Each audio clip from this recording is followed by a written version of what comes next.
j'ai écrasé 3 moutons, ou à peu près, aux environs de 8 heures du soir. J'étais en bras de chemise, enfin de chemisette polo Janssen, un petit coton peigné avec un léger fil doré sur le haut des manches, bordé d'un liséré mauve. Sans capuche, tout simple. J'adore ce polo, enfin cette chemisette.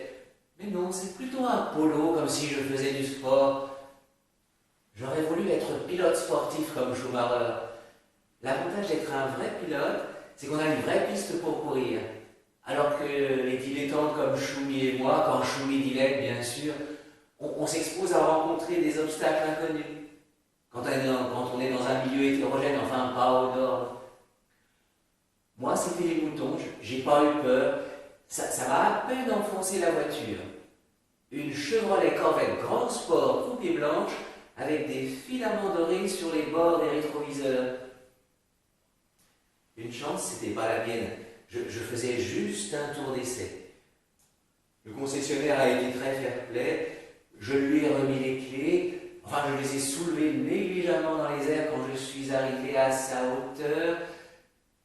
J'aime pas cette expression sa hauteur. Comme si ce nabot pouvait me regarder d'en haut. Un vendeur de voiture d'une inconsistance totale.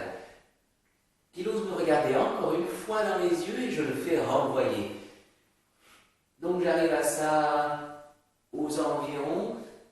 Je soulève les clés dans l'air, ni trop ni trop peu, juste pour qu'ils ne puissent pas les rattraper au vol.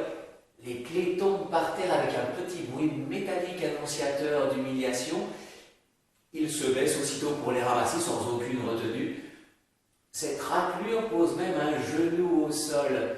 Son pantalon blanc regardait la trace et l'odeur du goudron de son parking. Un parking moche comme la mort. Si j'avais un parking, je le ferais shampouiner tous les soirs. Ou alors tous les matins. Oh non, tous les soirs parce que le matin je dors. Ou alors si le matin, mais le faire shampouiner à la main pour que ça ne fasse pas trop de bruit.